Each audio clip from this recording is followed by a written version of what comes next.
A Pocket for Corduroy by Don Freeman.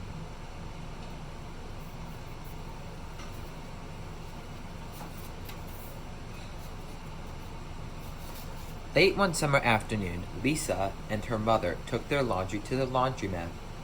Lisa carried along her toy bear, Corduroy. The laundromat was a very busy place at this hour. "Now, Corduroy, you sit right here and wait for me," Lisa said. "I'm going to help with our wash." Corduroy waited patiently. Then he suddenly perked up his ears. Lisa's mom was saying, "Be sure to take everything out of your pockets, Lisa, dear. You don't want your precious things to get all wet and soapy." "Pocket," said Corduroy to himself. "I don't have a pocket." He slid off the chair. "I must go find something to make a pocket out of," he said, and he began to look around. First, he came to a pile of fancy towels and washcloths, but nothing was the right size or color. Then he saw a huge stack of colorful clothes in a laundry bag. "There ought to be something in there to make a pocket out of," he said. Without hesitating, he climbed inside the bag, which was filled with pieces of wet laundry. The dampness didn't bother Corduroy in the least. "This must be a cave," he said. "I've always wanted to live in a dark, cool cave." Later, when Lisa looked for her bear, he was gone. "Oh, Mommy," she cried, "Corduroy isn't here where I left him." "I'm sorry, honey," said her mother. "The laundromat will be closing soon, and we must be getting home." Lisa did not want to leave without Corduroy, but her mother insisted. "You can come back tomorrow," she said. "I'm sure you'll find him." As they left, a young man wearing an artist's beret was taking his wet laundry out of a bag, the very bag Corduroy had discovered. Before he knew it, Corduroy was being tossed together with all the shirts, sheets, shorts, and slacks inside the dryer. But just as the artist was shutting the glass door, Corduroy tumbled out onto the floor. "How in thunder did that bear even ever get mixed up with all my things?" the artist wondered. Corduroy was damp all over. "The least I can do for him is give his overalls a good drying," said the man. He unbuttoned Corduroy's shoulder straps and put his overalls in the dryer. Corduroy grew dizzy as he watched the clothes spinning around, but the artist became inspired. "This would make a wonderful painting," he said, as he took a sketch pad out of his pocket and began drawing the swirling colors. "I can hardly wait to get back to my studio."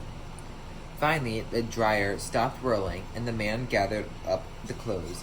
Then he helped Corduroy put on his warm, dry overalls.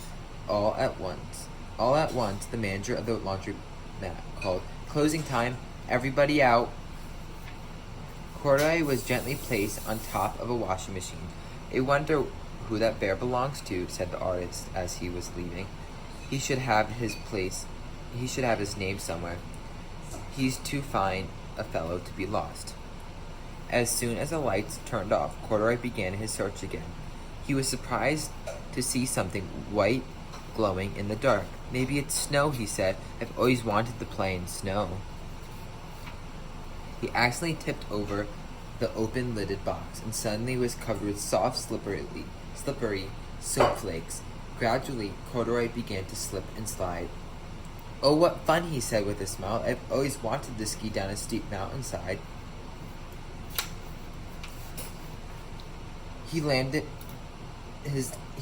paws first in an empty laundry basket. "This must be a cage," he said, peeking through the bars. "I've never wanted to live inside a cage like a bear in the zoo." But by now, Corduroy felt drowsy, and soon he nodded off to sleep. The next morning, when the manager came to open the laundromat, there was Lisa waiting. I left something here yesterday," she explained. "May I look around?" "Certainly," said the manager. "My customers are always leaving things."